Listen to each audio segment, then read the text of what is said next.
Welcome to Winning in the Shadows. Andy and Jim, we're going to break down UFC Fight Night, Fight Day. Sandhagen, Nurmagomedov. Is it though? yeah. Where our bonuses are going to stay the same. Our payout bonuses, Jim, are going to stay the same. That has been very carefully documented, and we are not going to be cutting any of our fighters who are undefeated. So, we're actually going to talk about Dana White here at the end of the. And I like a lot of the things he does. I don't like some of the things that he does, but I think it's pretty polarizing. So we'll go over some of that. But we're gonna go fight by fight and break it down here. So we got to start with Sedriques, Dumas, Denis, Tiuliulin. If you're betting on this fight, you're betting on somebody that you're not very confident in, Jim. So which one of these fighters that you're not very confident in are we going to be betting on? Well, I can't bet on the walking concussion of Denis Tiuliulin. Amen. I just can't. The guy is a knockout waiting to happen. He just is. I don't like Dumas. I don't like his attitude. I don't like anything about the guy. You can say that he's a good athlete. I don't think he's got great cardio. I don't think he's got great wrestling. I don't think any of that's going to matter in this fight. He's fighting Denis Tiuliulin. This is a loser leaves town match. This goes back to the UFC clearing out their roster, again, which we'll get to at the end. But this is a roster clear-out fight. Whichever one of these guys loses, I think, is shown their walking papers. You think Dumas? What? You think Dumas gets his walking papers if he loses? Really? I just don't think that people are very high on him, and we just saw this with Makhachev when it comes to attitude. The guy does not have the best attitude. He's not the smartest person out there. I'm not surprised if we see a cut, man. I'm really not. Tiuliulin, most certainly. If he loses, he is absolutely done. This fight, not to go the distance, I think could be very interesting if you don't want to pick a side. So I believe we're at a 1.5 line right now. I would be very interested in the under 2.5 as a parlay piece. I think somebody slips on a banana peel in this fight. Yeah, let me pull up here the lines that we have as of today. We have a 1.5 at 140. Yeah, so it's Tuesday evening when we're recording this. So yeah, these lines they may adjust, may not, but yeah, under 1.5 plus 140, over minus 180. Those are the lines that we're kind of looking at. I don't like the 1.5. If I don't either. I would like to play the 2.5 or no distance at some point. I just think Tiuliulin's just so ripe to be knocked out. He always is. I'm with you. I went back and watched the very short Dumas Rizaboya fight. So I thought it kind of interesting. Like, that one was controversial. He clearly got poked in the eye. But up until that point, Rizaboya was landing punches. But I got to say, Dumas was eating them really well. Wasn't bloodied up. Wasn't rocked or anything. And that's what Denis Tiuliulin is going to have to do. Is just going to have to piece him up on the feet because his ground game is non-existent. Like, it's really bad. Maybe he's got a first-round KO in him, but I'm with you that you just get scared when you're laying this kind of juice on someone like Dumas, but when you're fighting Denis Tiuliulin, yeah, this is what the setup is. It's Dumas to win. Probably unders are the way to go. That's probably the best parlay piece. I wouldn't be nervous about parlaying Dumas. I think Tiuliulin's completely done. I don't think there's much left for that guy. No, not much left in the tank. He's got some decent striking when you get in the clinch, but Dumas, if he gets on the ground, it's Dumas all day, which I never thought I would say. But it's a crazy thought, isn't it? Yes, it really. Tiuliulin's also like a turtle in there. He's very, very slow, so the athleticism is going to be a huge advantage for Dumas.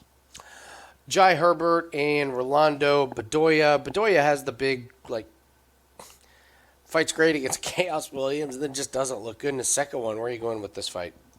I can't bet on Jai Herbert in 2024. I just can't. Down a weight class for Bedoya. Interesting to see how he's going to look at this weight class. I'm interested. Not interested with my wallet, that's for sure.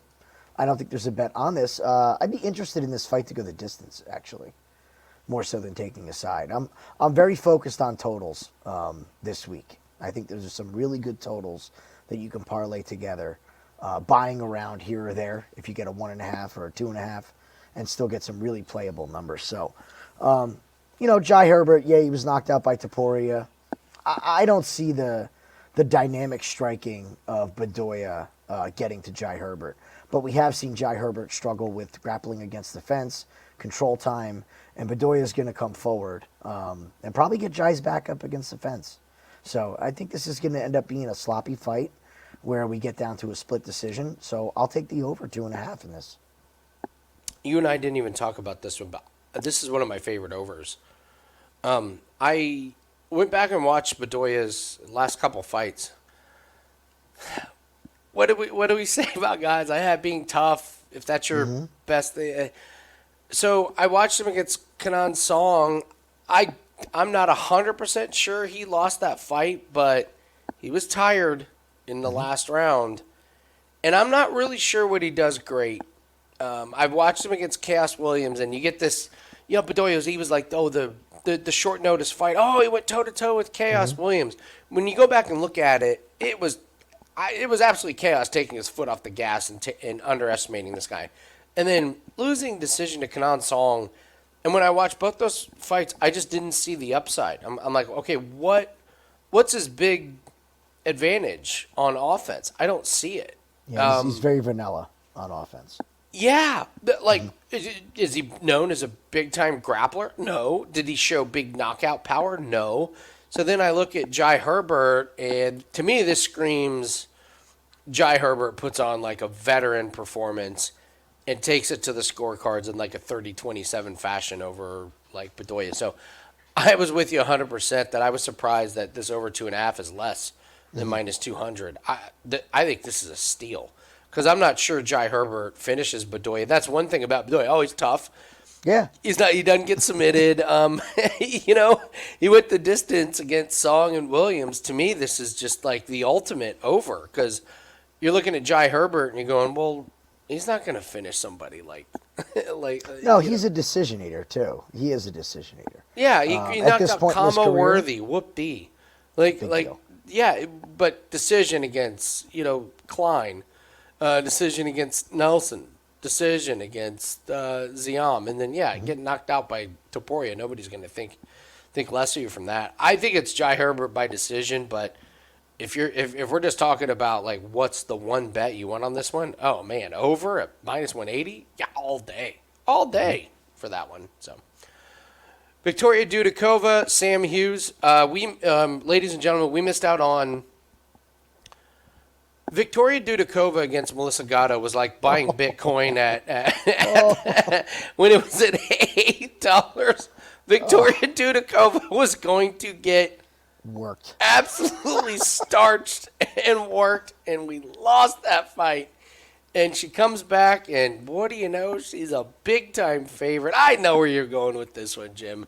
Sam Hughes plus money has to be the play, right? I love Sam Hughes. I do. I love Sam Hughes. As a fighter, I love Sam Hughes. At least she brings the fight. Okay, she brings the fight. This girl, if she's got 100% to give, she's going to give you 120. If she's got nothing left in the tank, guess what? There's more in that tank. She will keep on fighting. I was telling Andy, one thing I love to look at with Sam Hughes is round 2 and round 3. If I believe she has a cardio advantage and a dog advantage, then I am looking at her in round 2 and round 3. I'm looking at betting on her live because Sam will lose round 1 pretty consistently. It's very rare that she comes out and looks good in the first round. But where she excels is when the fight starts to slow down. When the athleticism or her opponent goes away and they are at an even playing field, the more heart in the fight, that's what wins her fights. And she's got heart for days. I think Dudakova could look good early, probably gets a takedown. But cardio-wise, Sam Hughes all day. Well-rounded skill-wise, Sam's got great submission defense. So I would not be shocked to see Dudakova get a takedown, try to hunt for the back, and blow her gas tank out in round 1. And then it's going to be all Sam Hughes from there. Then to me, it's a question whether or not Dudakova can see the judges at that point. Because I do believe in this fight, Sam will be very live in round 3 for a finish. Very live. So I loved the number on Sam Hughes. We're starting to see money come in on her. I think people are seeing what we're seeing. Give me Sam Hughes at plus money. That's the rule. It's Sam at plus money. And you just keep betting it. She's always plus money, and she's 3-2. Lost to Yasmin Wari, who we were very high on. Love her, yeah. Yeah, love her. Lost to Piero Rodriguez. That wasn't great, but love what she did against Moram. Lise Reed, she does get the finish. Stella Nunez, and this 8-0, man. This is kind of becoming one of our better betting theories. We've really implemented the fighting nerds betting theory, but we gotta these fighters that are undefeated, where you can poke holes in these undefeated records. There's another one on this card that I might be able to poke some holes on. But okay, 8-0, great. But look who she's fighting. 0-0, 1-0. Maria Silva goes to decision on Contender Series. That's never a good look. She gets credited with a win because Estela Nunez puts her arm down, dislocates her elbow. She gets taken out by Jinh Yu Frey in the first round. That's a terrible look. And she was completely gassed in the third round. Completely gassed. There's also something. There's another guy on this card who reminds me a lot of Victoria Dudakova, where I watch their stance, and it's weak. Yes. Like her legs aren't locked in. Like they're just kind of there. Her hands are not really, really locked in with absolutely ready to go fluid movement. They're just kind of hanging there. It doesn't look, I don't know, it doesn't look buttoned up. And Sam Hughes, like you said, man, she is coming forward all the time. She's going to come forward in round 1 and round 3 with the same amount of cardio. So I'm with you that Sam Hughes is absolutely the play. And I would not take this over 2.5. No. I watched Dudakova get pretty gassed, and if she couldn't make weight against Gatto, or no, she did make weight but had to pull out because she was pulled out after she made weight.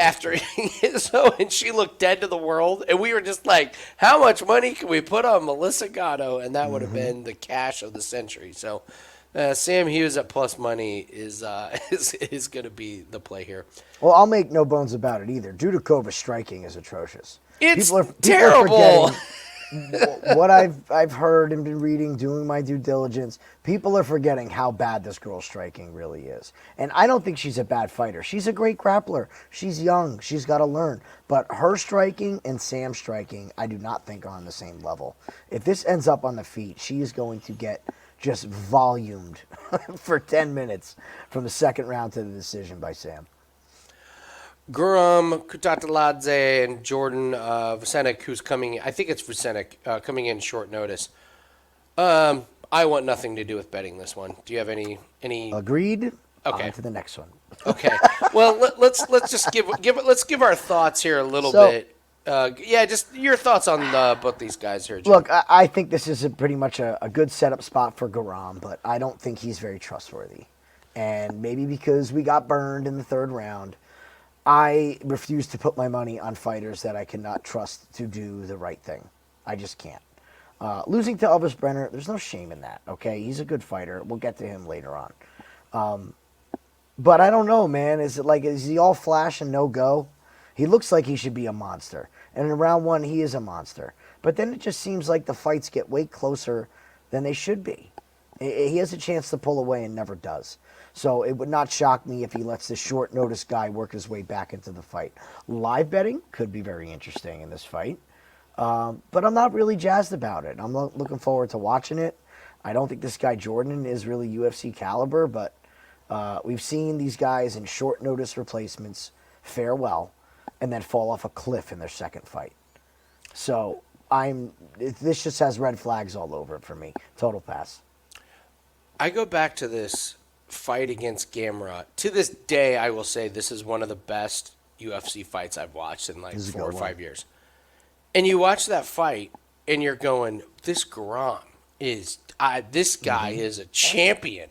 He's going to be fighting for the, and then, he doesn't fight until 2022, and he loses. Nurmagomedov, and then he loses to Brenner, and that was a terrible loss because he was gassed in the third round. Guram, you're supposed to be the one that has the better cardio than Brenner. It wasn't the knockout. It was that he was tired. And so here's my question to you, Jim. What has he been doing since this Gamrot fight? How do you put on a display like he did against Gamrot and look like like he looked like one of the best? This is a guy. This is a guy that with his grappling, even though he's like not really a finisher, I even think Dana White would say this fight was awesome. And Oh yeah, it was action packed from bell to bell. Great fight. and I can't trust him either. I don't know what he's been doing. This grappling thing, he loses arm lock and I don't know. I looked at this Jordan Vucenic, and you're right. Is he UFC caliber? You're like, if he's fighting a contender series guy or a guy at the bottom of the, he's not. He's not in Guram's league if Guram's fighting at his peak. But that's probably I don't know what Guram's doing. So, yeah, Vucenic, I'm not high on at all. I would actually like him to win and get a great matchup in the next one so we can fade him. I don't think his striking is very good. He's fought absolute chumps, absolute nobodies, and their fights are not very impressive. So we move on. There's no play. There's no pick. There's absolutely no pick. Absolutely nothing. In this one. So Let's stop talking about it before we figure something out to bet. absolutely. So yeah. So if you guys want to join the Discord channel, we got a bunch of free plays in there. It's free to join. I'll put that link there in the description.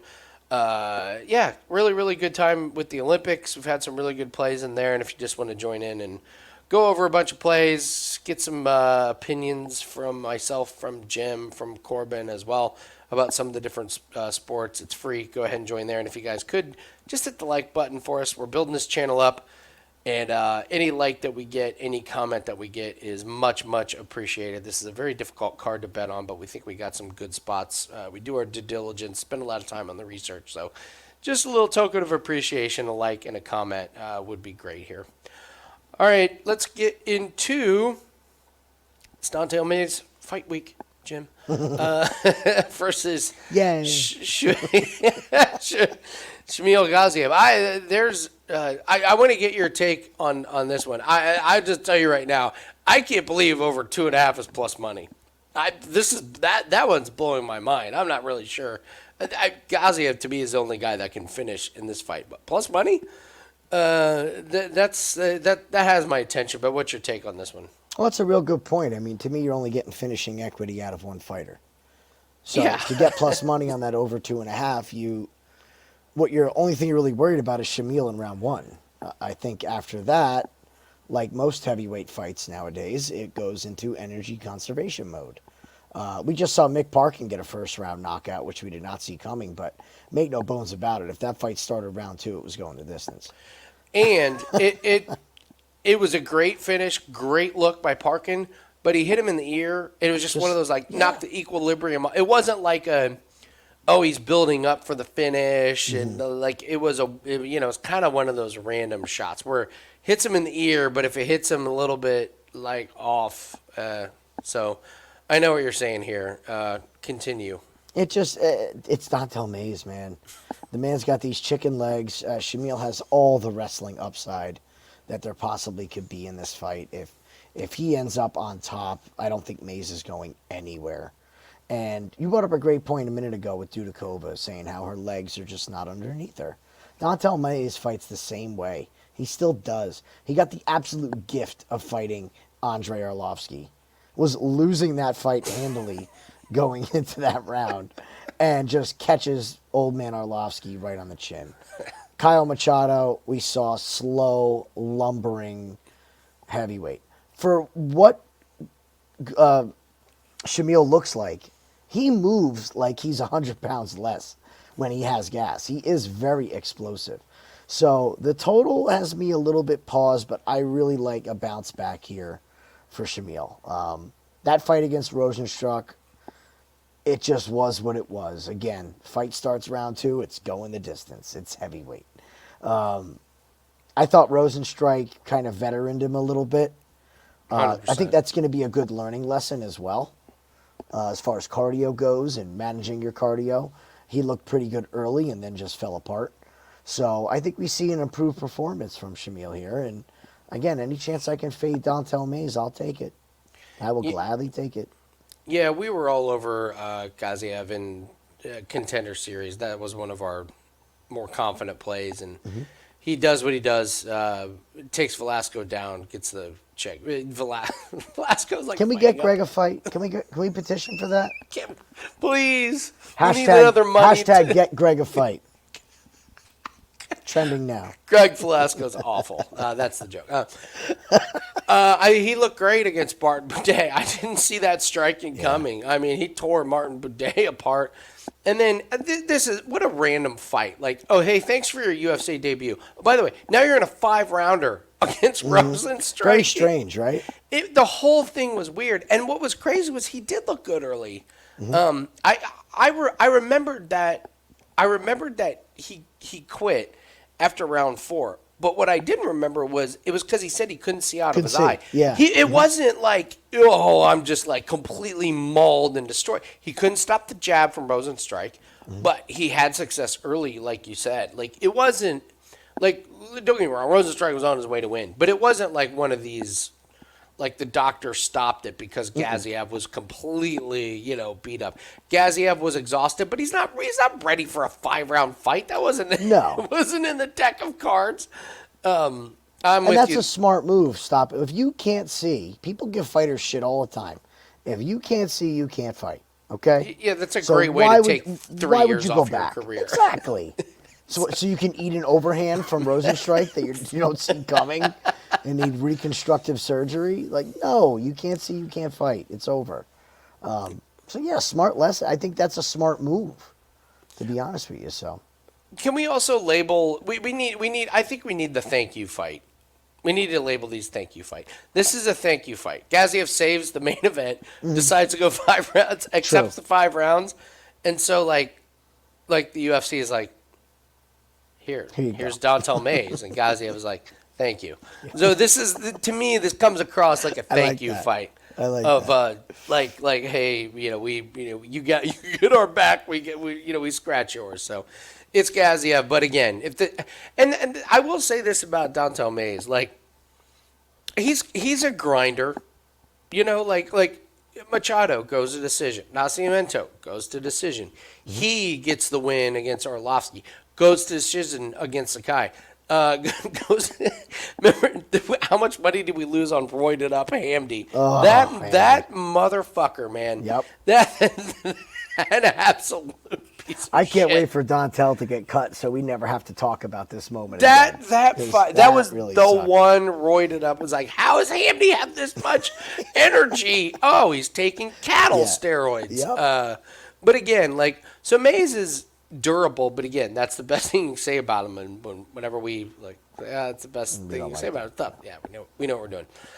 All right, we're gonna go with Mohammad, Yahya, and Kai Fernandez. And so, Jim, I've told you that I let you go first on these predictions, so I can type in the time code. I'm going first. Mohammad Yahya is awful.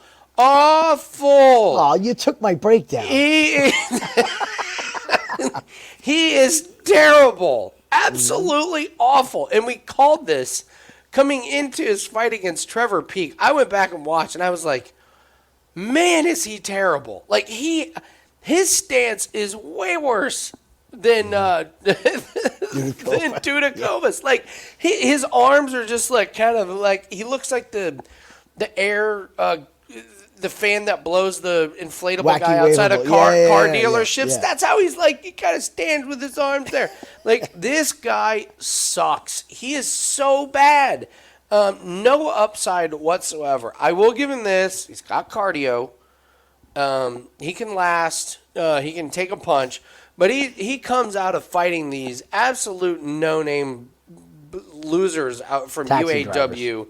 I mean, absolute garbage. And but Trevor Peek works him, which is a terrible look, because that Trevor Peek doesn't work anybody. I threw a soft descent with Trevor Peek. That was a horrible look. Now, on the other side, we got Fernandez, who I don't know if he's that great. Mark D. Casey took him down at will, but that was kind of what Mark D. Casey does. I was surprised that it was a split decision. I thought D. Casey controlled big chunks of it, but if you're telling me that Fernandez's big weakness is his takedown defense against Mark D. Casey, then I love him against Mohammad Yahya because Yahya ain't taking him down and controlling him like that. I will tell you that this over 1.5 at minus 154. Yes, please. Absolutely, yes, please. Two bad Mohammad fighters. Yahya ain't finishing Kai Fernandez, but I kind of like the durability of Yahya. It's just Yahya's offense is absolutely non-existent, but he can survive. I'm not going to lay minus 375 on Fernandez, but the over I will absolutely take. What's your take on this one? I like the look. I think if this fight ends, it's going to have to be by submission from Fernandez. Yeah. Yahya has zero grappling to speak of whatsoever. He's terrible, Jim. He's a turtle. He's a turtle terrible. on his back. It's bad. It's really bad. Like, I honestly believe that if either me or you were on top of him, he wouldn't know how to get up. The Kiefer Crosby Yeah, submission exactly. defense. Kiefer Crosby could out wrestle this guy for 15 minutes, no problem. That's where I see the fight ending. It's a question of whether or not Fernandez is going to be able to get it there because like you said, he's got cardio. I get it on the over. I wonder if we just don't overthink it and not that Kai Fernandez is that good, but look, it's about who you're fighting. So is this going to look like value at the end of the day when Yahya's tripping over his own feet in the center of the ring? He's so bad. That's how it gets Kai. Is that how it's going to get Kai to the ground and get the submission? Because I think the submission is going to be there. It's going to be live. Yeah. Maybe minus 375 ends up looking like a complete gift of how bad he is. I do not know how, of all the fighters out there, this was the guy that they selected to come in. Like, you got to be kidding me that there weren't better fighters out there. He truly is not UFC caliber. So, Alonzo Menafield and Azmat Mirzakhanov. I'm interested in your take on this one. We got an undefeated. What's your take on this fight? Oh, this is good. I'm interested in your take on this one too. I was waiting for you. I was hoping you'd go first. All right, Alonzo Menafield. I'll go first. All right, go first. Yeah, I'll go first. I think Mirzakhanov is ripe to be beat. I don't know if Menafield's the guy to do it, but Mirzakhanov is this minus 205 is laughable. It really he may make it look like a bargain because it's Menafield, but when you have a guy that's 13-0, like, I expect domination. Like, I expect complete ass kickings, and I'm sorry, he just doesn't. Like, the Devin Clark, okay, whatever. Like, the Tafon, he looked terrible against Tafon. And against, Dustin Jacoby was there with him, like, the whole fight. He's kind of this lumbering, wrestler. He's got good striking. He's got pretty decent takedown. I just don't see the hype upside of a 13-0 guy who's like minus 205 against a guy who's really durable in Alonzo Menafield. I know what he did against Carlos Ulberg, which was honestly, hindsight, was probably the right play. Was like, you can't stand against Ulberg, so what do? Just brush him and be like, hey, I'm going to get clipped early, or I get the takedown, whatever. But this is Menafield that rocked Jacoby in the third round. Even though he was getting beat up, he got there. Jimmy Crute, whatever, those wins aren't aging great. I'm not saying that Alonzo Menafield is going to win. I'm just saying I'm so terrified about just going all in on Mirzakhanov, who, when I look at him, I go, yeah, he's well-rounded, but, what's he... Do you think he's going to be champion? I don't. Is he even going to make a champion run? I don't. No. If he gets through Menafield, they're probably going to put him up against somebody that he's going to lose to. So I think he either loses against Menafield, or he wins this one and then he loses the next one. But either way, if you want to fade Mirzakhanov, I think this is an undefeated fighter that's absolutely worth fading because I don't see how good he is, and you got to pay a premium price against somebody that I'm just not sold on the eye test. What's your take? Love everything you said. I do not think Alonzo Menafield is the man to do it. Fair. That's the thing. So I think you hit the nail on the head. his next fight, if he wins, boy, is that the moment. There's this step up in competition that we've all been waiting for, and that's where we fade the 13-0 fighter. Now is not the time. Okay. I think he squeaks this one out.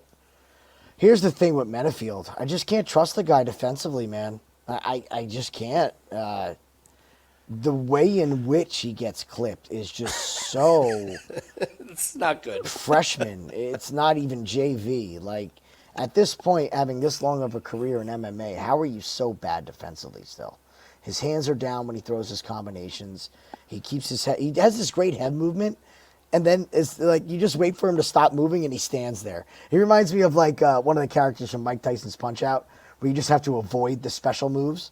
Then they just stand there, and you can hit them. Perfect. Get your gold star that way. I can't bet on him. I just can't. I think he's over. At this point, he's been in the UFC long enough. He's taken the beatings.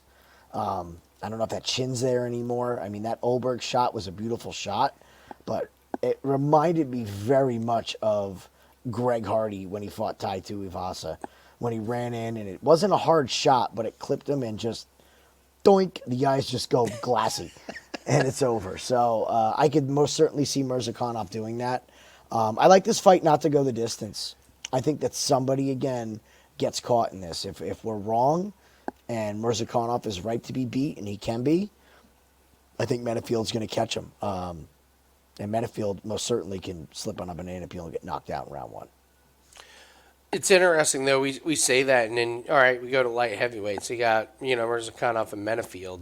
All right, so if he wins, who's he fighting? Guskov? No way. I'm not betting Guskov. Anthony Smith? I'm not betting Anthony Smith. Guskov's still in the UFC? I know, right? Olberg's going to be way up the rankings when the snub. But Johnny Walker, I think I might actually take Johnny Walker. I don't want to trust the trend. I will absolutely take Roundtree. Yes, sir. Over. I would take Ozdemir over him. Yes, sir. I would take Krylov over him.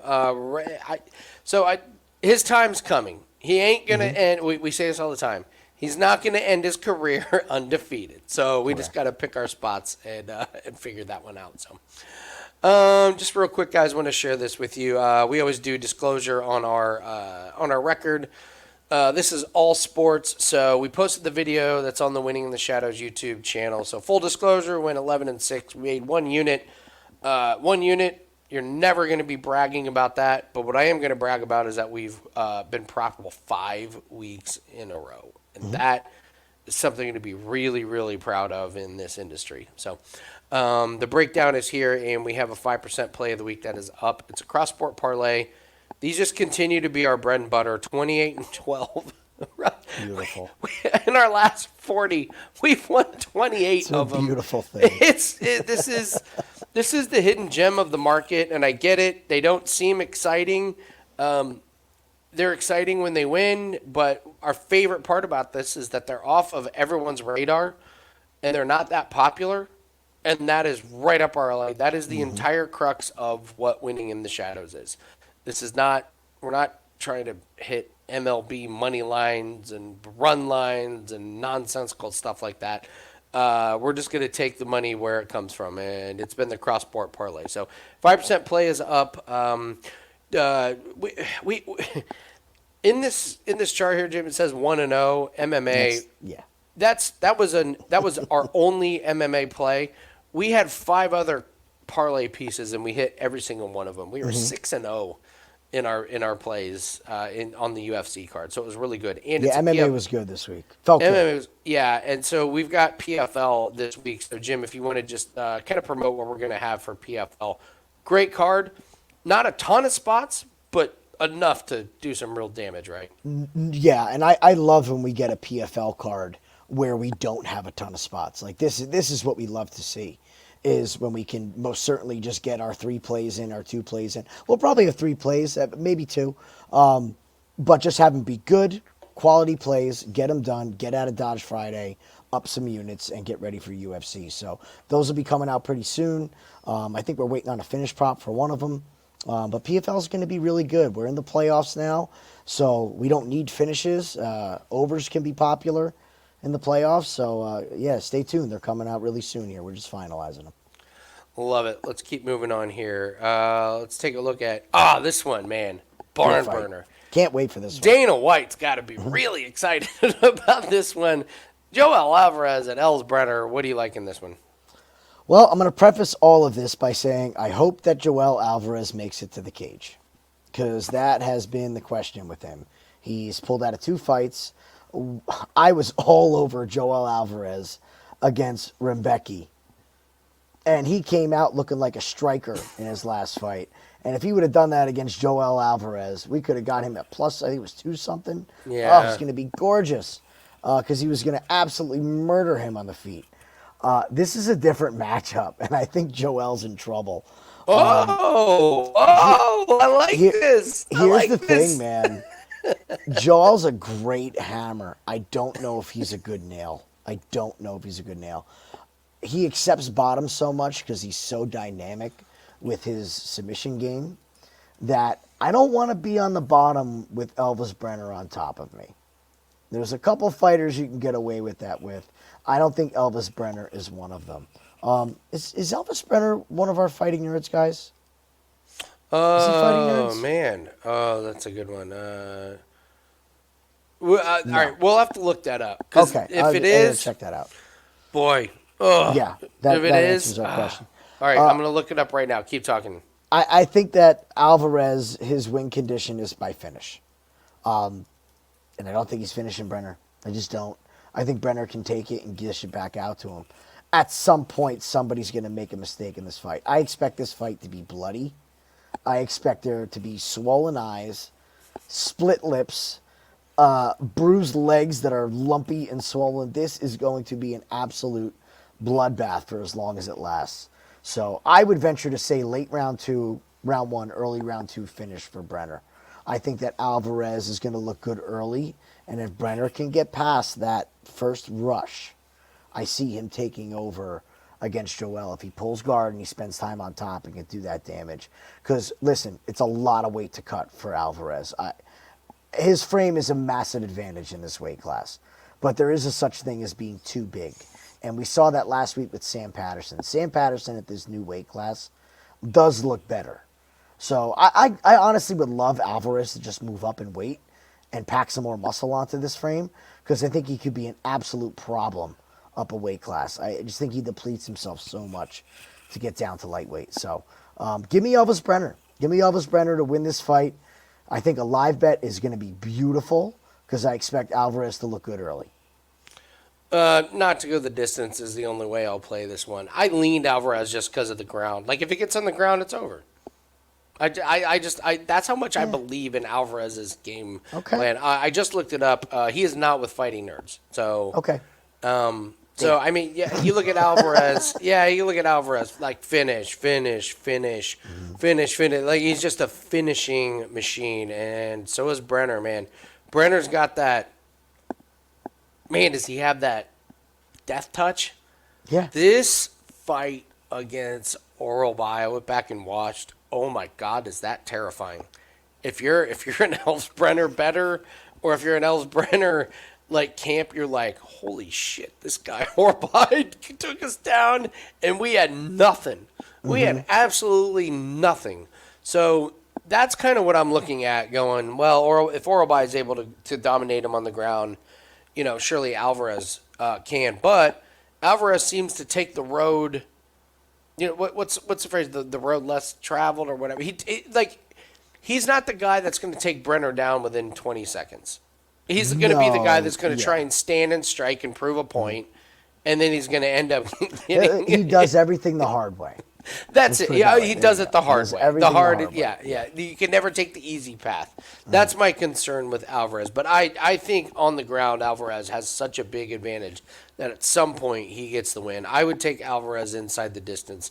Alvarez is a guy where there's no need to bet on him money line. You just bet on him like finish. So we could go. That'll be a fun little head to head we can go to. But I think we both agree it ain't going the distance. I don't think it's going the distance. No, if Alvarez wins, it's going to be early. I really want to see weigh-ins for this one. This is the one I have bullseyed and circled. Okay. I want to see what Joel Alvarez looks at weigh-ins. I want to see what Brenner looks at weigh-ins when they face off. I want to see where their mental state is. If Joel Alvarez has that cocky You don't want to be like that against Elvis Brenner.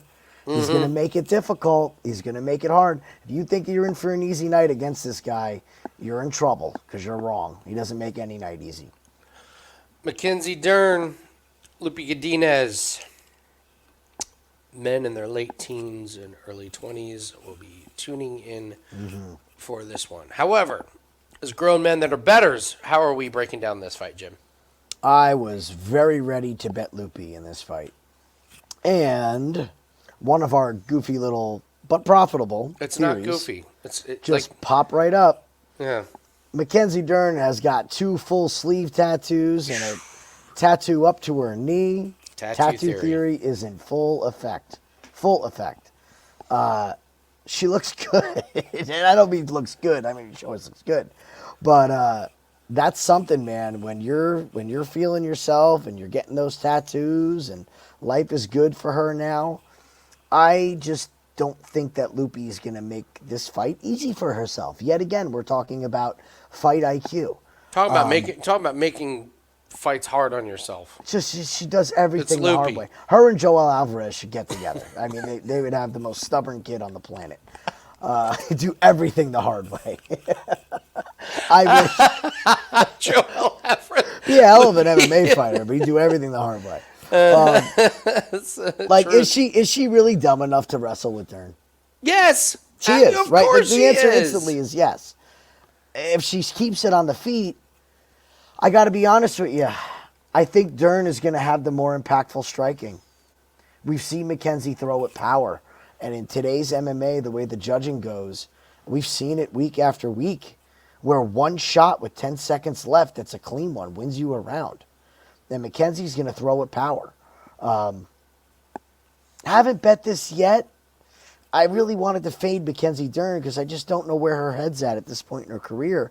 But we never know where Lupe's head's at. So to me, this fight has a ton of question marks to it. One thing I do like, fight to go the distance. Amen, brother. Okay? Amen. When Mackenzie Dern, for all these black belt credentials, when is the last time Mackenzie submitted anybody? I mean, she's known as this, submission. You got to go back to 2021 against Nina Nunez, and then that was after a baby. Let's not forget. And that was then a baby. look who else. We're going random Marcos and Hannah Cyphers. I mean, 2 ladies that jump into submissions throughout their entire career. Prefer to get submitted. Yes. Other than that, she hasn't even been close, man. She hasn't had anything locked up where you're worried about it. She rolls for heel hooks and ankles and never gets them. Lupe never been submitted, I believe. No, you're not submitting. She's not submitting Right. Lupe unless there's something completely random, like loses, decision against Jandaroba, decision against Angela Hill, Carolina. So I mean, Jessica Lupe's Penne. never been finished. So Yeah. I mean, I don't think Dern's the one to do it. If Lupe could not get submitted by Jandaroba after what we just saw her do to Lemos, Great call. I really don't think Dern's the one to do it. So, I mean, give me this over 2.5 or fight goes the distance as a parlay piece. It's one of my favorite bets on the card. I don't care who wins. Give me the over. You covered everything. Lupe's done this weird thing where she was a wrestler. Now she's a striker. Fine. She's athletic. And Mackenzie Dern, I got to say, she got her ass kicked against Amanda Lemos as a way. Lupe's not that good of a striker. So She doesn't have the same power. No. Mackenzie will walk through her shots. Absolutely. So, good wrestling, grappling match. Should be fun to watch. Good energy. Neither of them are going to gas. That's kind of the other thing that I like about this. Round 3 should be pretty good. So, all right, we move on. The Alex Pereira effect is in effect as well. There's been Mackenzie training with Pereira. Lately, all these fighters that are doing time with Pereira have looked pretty damn good. Okay. Can't hurt trading with the champ. It can't hurt. You're right. So, all right. God. Hey, Jim, real quick. Quit wrestling with your. Oh, sorry. Mic thing. You're fine. I know. Tony Ferguson, Michael Chiesa. This fight kind of just hurts me as a human being. I don't like what we're doing with Tony Ferguson. This is sad. This isn't like a game anymore. This is Tony Ferguson, who is just a CTE victim at this point. I don't think it's right to keep putting him in these fights, even though they're going up against Michael Chiesa. And as crazy as this sounds, I actually hope that Michael Chiesa, like, kind of has it in him to not do that much damage to Ferguson. Even if Chiesa has that in him, I don't know if Chiesa's got that power. To me, this is a completely sad fight. And to be honest, as a human being, I don't want to bet this fight. And by the way, value, you're not laying minus 650 on Michael Chiesa. So I'm done betting on Tony Ferguson fights. I just don't I don't see the value in it. Unders, I think, might be popular. Maybe this might be the Parlay Buster. Would it surprise you at all if Chiesa sees that Ferguson's all, like, fucked up and he's like, yeah, I'm not going to put it on this guy. We'll just wrestle and try and take him on. I don't know. My take on this fight is it's sad. I don't want to see Tony Ferguson fight anymore. Everything about this fight sucks. What's your take? The soft spot that Andy has for Tony Ferguson. And I get it. It's hard to watch. It is hard to watch. Tony. I think that Chiesa's going to finish him. Oh, we're losing Andy. You're breaking up there, brother. I'm going to keep going just to keep the video going. We'll see if we get Andy back here. So, I think that this is going to end by submission. There he is. The physicality advantage for Chiesa is going to be massive because Tony does not have any more physicality. His knees are gone. His brain is gone. His arms are gone. Like, it's just everything. The skill is not the problem. He's very skilled. But his physical body is broken. It was broken when he was in his prime, and he had the ability to fight through it. And at this point, those knees are gone. We always talk about the knee slide in the cage when he's warming up. Now it's just sad. It's not... Everything about it's sad. It's just sad. This fight stinks. Something smells. I almost feel like this is the UFC saying to Chiesa, listen, take him down and submit him. We don't want him to get any CTE, but we need him to lose so we can send him down the road. I don't know why they just don't let him fight anymore. They cut Makayev, who is undefeated, and they keep sending this guy out. I know. That's what I mean, man. Something stinks. Sad. It is. Something stinks. Like, I could see a round one submission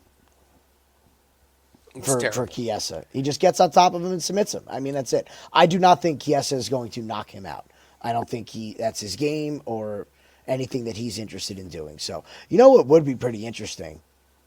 Here's a good if Chiesa missed weight on purpose so the fight got canceled.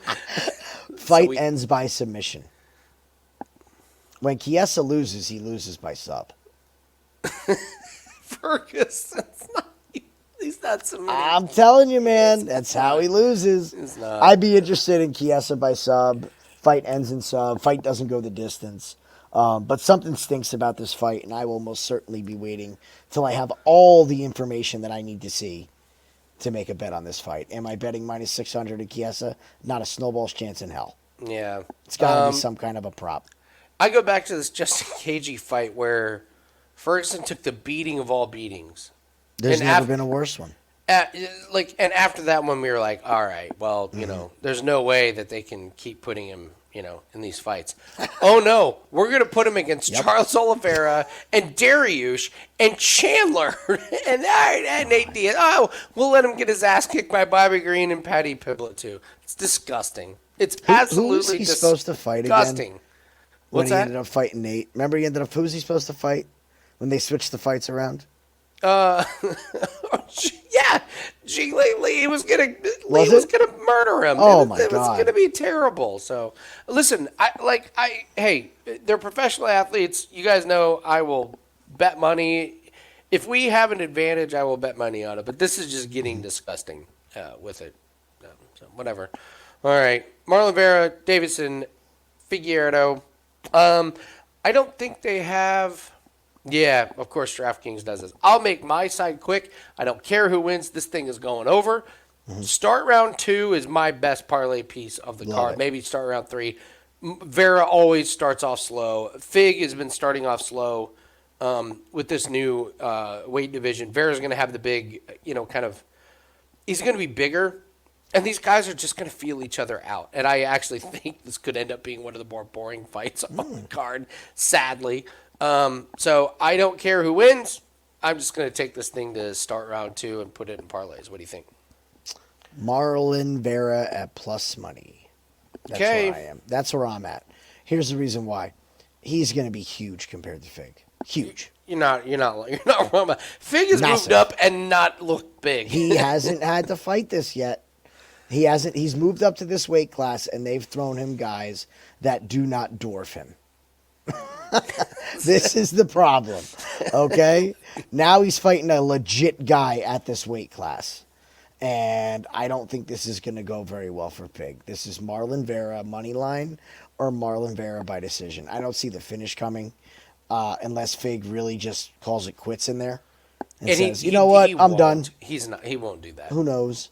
No. I don't see him finishing Vera because apparently nobody can finish Marlon Vera. Nope. I mean, the knee from hell that didn't put him down is still baffling modern science. Yeah, right? The fact that Cheeto didn't even get a cut from that knee is amazing. Yeah, what's your skin made of? Like he's just unbreakable. I think the leg kicks of Cheeto Vera are going to be a problem for Fig in this fight. The size difference, the amount of torque that he can put in those kicks are going to be an issue. So if you're going to give me plus money on the guy who's supposed to be in this weight class, who's just coming off fighting for the title, whether you think that fight was justified or not, it's still a title fight. And I don't see Fig beating Vera and going up to fight O'Malley. I don't think that's a good career move. So I just don't see Fig getting there. And we've seen these weight jumps. How many times do these guys move weight classes and actually make it to the title? I mean, if he beats Marlon Vera, does he fight for a title? You would hard to argue against it, right? What weight class is this technically now? Is it feather? All right, so hold on. Let's see. We can take a quick look at the rankings here. I would also say that we've had a good read on Fig since he moved up in this division. Yes, sir. We were like, oh, we love him against Font. Oh, we love him against Garbrandt. So yeah. So what is it? 80% of the bets are on Fig. That's absolutely people ludicrous. love him, man. It's absolutely ludicrous. People absolutely love him. Wow. I'm on Vera, man. I'm on Vera. I haven't bet it yet. I think more people are going to come in on Fig. Okay. So I would be curious to see if this line's going to get steeper. And honestly, I think you might even get a better line on Marlon after round 1. But Marlon Vera will win round 3. Okay. Let's just get that out of the way already right there. Yeah. Okay? He will win round 3. It's going to come down to round 2.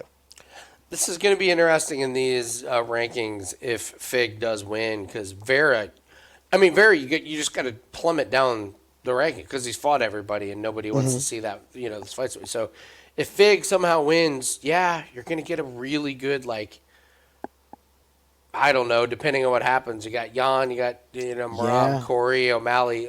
There's going to be fights that decide who loses in some of these, and that's probably who Fig gets if he wins. So that's an interesting fight. All right, moving on to the co-main. Shara Magomedov and Michael Olasechek.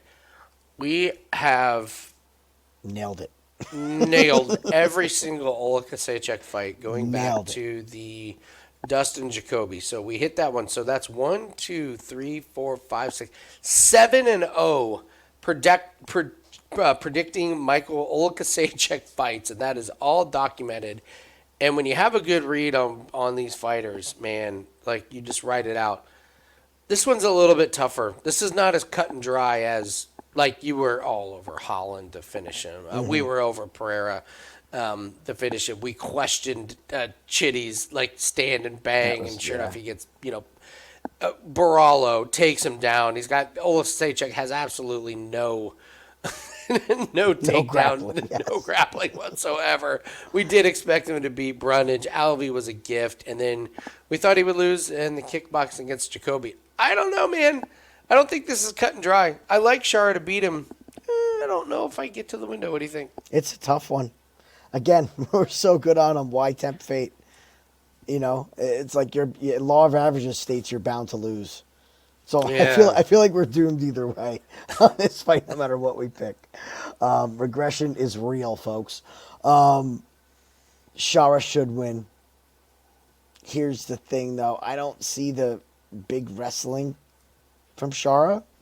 It's my Is exact that take. safe to say, right? Like, That's my exact if worry you with told why I me can't he take was going to Shara. wrestle, yeah, I'm good. We're on him. I don't like the number. This is kind of a tailor-made opponent for Oleg Zaitchek. Shara's going to throw a lot of kicks. And one thing about Oleg Zaitchek is he has fantastic body work.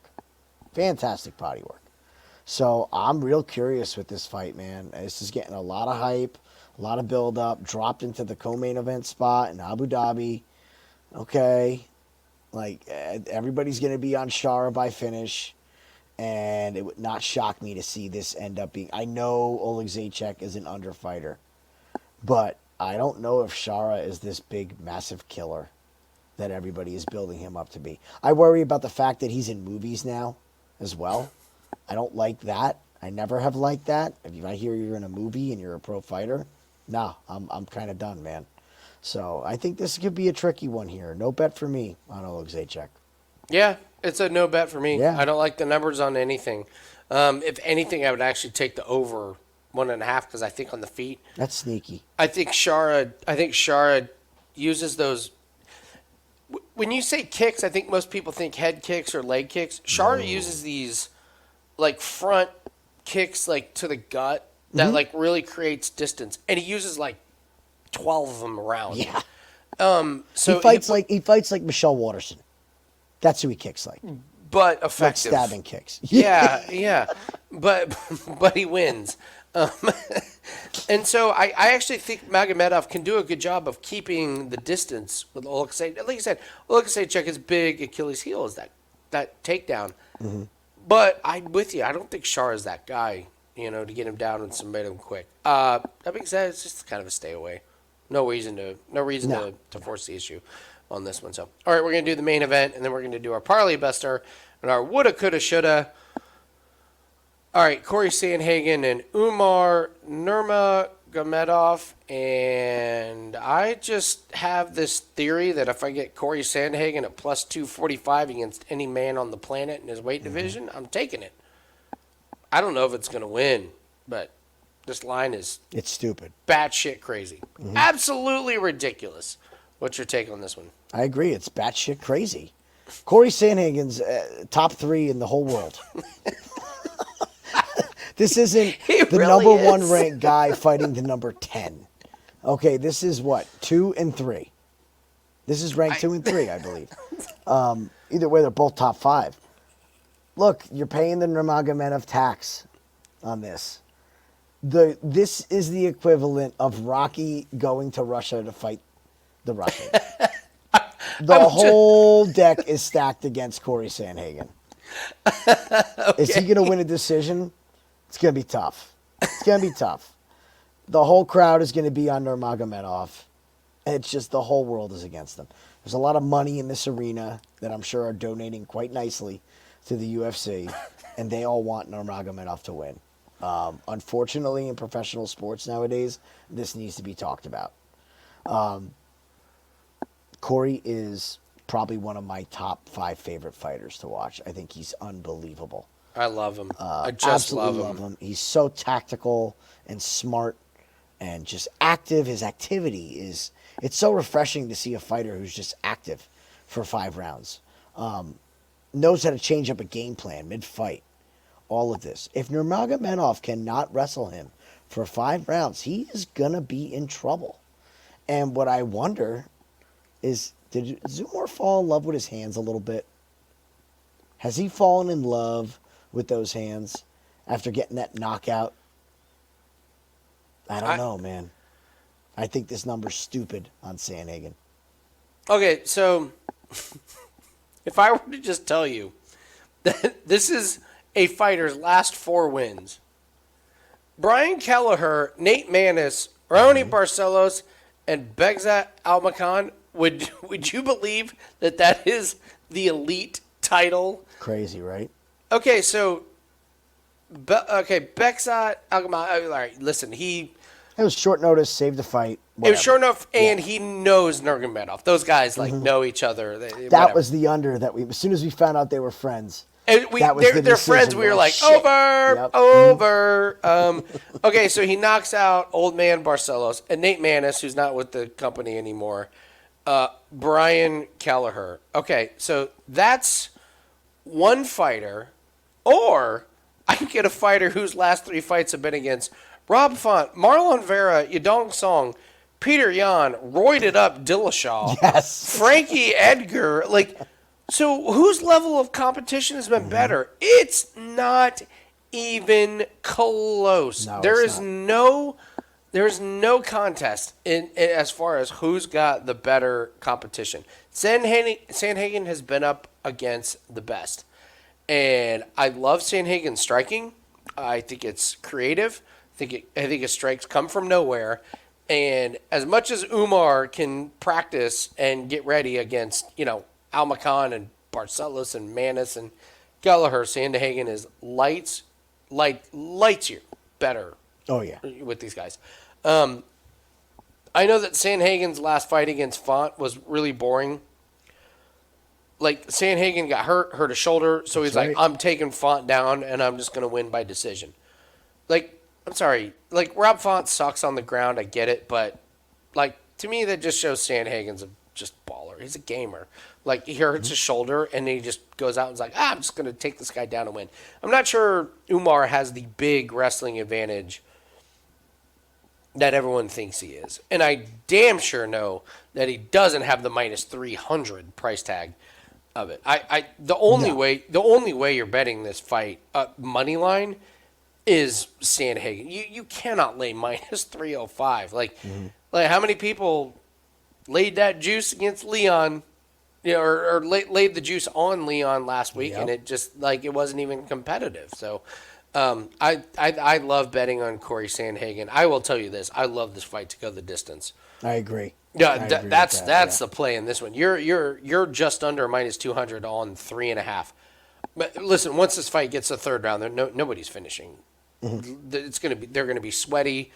It's gonna be impossible to get those submissions, and these guys have cardio for days. So if there's gonna be a finish, it's gonna be early. So there's no reason to lay this minus 195 over 3.5.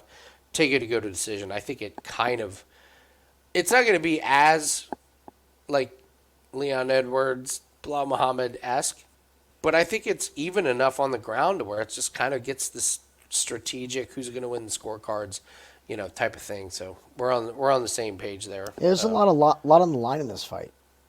Yeah. You can't screw around. If Cory's up 2 rounds, he feels he's up 2 rounds, he's going to try to bank that third round and play it safe. Absolutely. Absolutely. He's not dumb enough to screw it up. All right, let's do the Parlay Buster in the woulda, coulda, shoulda. There's some good parlay pieces here this week. Some of them are gonna.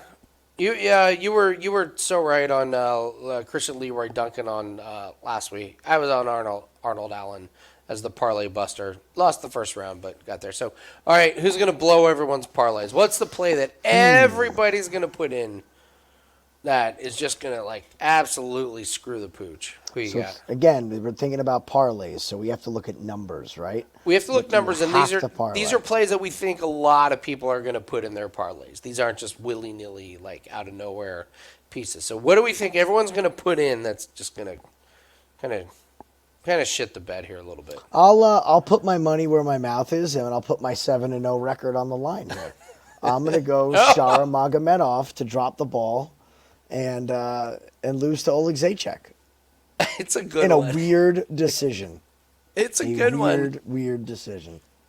Oh, man, that's a good one. Who do I think that everyone is going to put in their parlays that's just going to totally fuck everyone over. Everybody's going to do the Nurmagomedov parlay. You're right. You're right. That's the public You're right. parlay. You're right. That's the drunk guy at the bar watching UFC. What do I bet? Parlay. That's the one. Yeah, 5 in the afternoon our time. I'll go Umar Nurmagomedov. Oh, okay. Yeah, he's not fighting a chump. He's not fighting a last second replacement. He's fighting Cory fucking Sandhagen. This is great. Minus 305. Oh no, 17-0. Yeah, well, it's gonna be a wash. Okay, fine. So yeah, Umar is going to be the parlay buster for me. So these are plays we got to go out on a limb, and take something a little bit different. So, all right, woulda, coulda, shoulda. These are the plays that we had Mick Parkin last week. Yep.